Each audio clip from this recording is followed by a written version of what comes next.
Hello అండి, welcome back to my channel Sukanya crazy talks. ఈరోజు ఈ వీడియోలో మంచి రెసిపీని అయితే మీతో షేర్ చేసుకుంటున్నాను. అలాగే దానికి కాంబినేషన్గా టమాటో చట్నీ కూడా చేస్తున్నాను. నైట్ రోజు డిన్నర్కి మేము టిఫిన్స్ ఎక్కువ తింటానమాట. సో టిఫిన్సే కాబట్టి ఎప్పుడు రెగ్యులర్గా చపాతీస్ అలాంటివి కాకుండా అప్పుడప్పుడు ఇలాంటి స్నాక్ ఐటమ్స్ కూడా ప్రిపేర్ చేస్తూ ఉంటాను. సో చాలా హెల్దీ అనమాట, పిల్లలు కూడా చక్కగా తింటారు. అండ్ మీలో ఎవరైతే మన వీడియోస్ కొత్తగా చూస్తున్నారో ముందు ఛానల్ని అయితే సబ్స్క్రైబ్ చేసుకొని పక్కనే ఉన్న బెల్ ఐకాన్ క్లిక్ చేయండి. అలాగే ఈ వీడియో ఎక్కడ కూడా మిస్ కాకుండా ఫస్ట్ నుంచి లాస్ట్ వరకు చూసి ఈ వీడియోకి ఒక లైక్ చేయండి. ఇంక లేట్ చేయకుండా వీడియోలోకి అయితే వెళ్ళిపోతాం.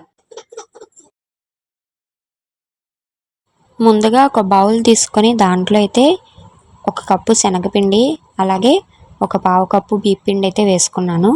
దాంట్లోకి చిటికెడు పసుపు, కారం, టేస్ట్కి సరిపడినంత సాల్టు, అలాగే జీలకర్ర కూడా వేసుకోండి. ఇప్పుడు అదంతా కూడా ఒకసారి బాగా మిక్స్ చేసుకుంటూ కొంచెం కొంచెంగా వాటర్ వేసుకొని మన ఇడ్లీ పిండి ఏ బ్యాటర్లో అయితే ఉంటుందో ఆ బ్యాటర్లోకి చూసుకుంటూ వాటర్ కలుపుకొని బాగా మిక్స్ చేసుకోవాలి. నేను పక్కన మిక్స్ చేస్తున్నానే కానీ మా పాప చాలా అల్లరి చేస్తుంది. నేను కలుపుతా అని చెప్పి అని అడుగుతుంది అనమాట. సో ఇస్తాను కొంచెంసేపు ఉండదని చెప్పి అయితే నేను చెప్తున్నాను పక్కన. ఇలా మొత్తం కలుపుకున్న తర్వాత ఒక ఉల్లిపాయ తీసుకొని చిన్న చిన్న ముక్కలుగా కట్ చేసుకొని అవి కూడా యాడ్ చేస్తున్నాను. అవి యాడ్ చేసుకున్న తర్వాత కొత్తిమీర, అలాగే కరివేపాకు కూడా. ఇక్కడ మా పాప అయితే వచ్చి నేను కలుపుతా అందని తనకైతే ఇచ్చాను. ఒక 2 మినిట్స్ అలా తిప్పింది. ఇంకా కింద అయితే పోయడం స్టార్ట్ చేసింది. ఇంకా తన చేతిలోంచి తీసుకొని నేనైతే మొత్తం ఒకసారి మిక్స్ చేసి ప్లేట్ పెట్టేసి ఒక 10 మినిట్స్ అలా పక్కకు పెట్టేశాను. తర్వాత ఇక్కడ టమాటో అండ్ పుదీనా వేసి చట్నీ కోసం మగ్గబెట్టాను అనమాట. ఇంకా అది మగ్గిన తర్వాత వాటిని పక్క తీసి చల్లార్పుకునే లోపు ఇలా పొంగడాలు వేసుకునే ప్యాన్ ఇంట్లో ఉంటుంది కదా, వాటిలో మనం ముందుగా కలుపుకున్నటువంటి పిండిని వేసి బాగా కుక్ చేసుకోవాలి.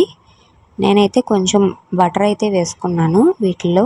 మీరు ఆయిల్ కావాలంటే ఆయిల్, లేదంటే బటర్ కావాలంటే బటర్ యూస్ చేసుకోండి.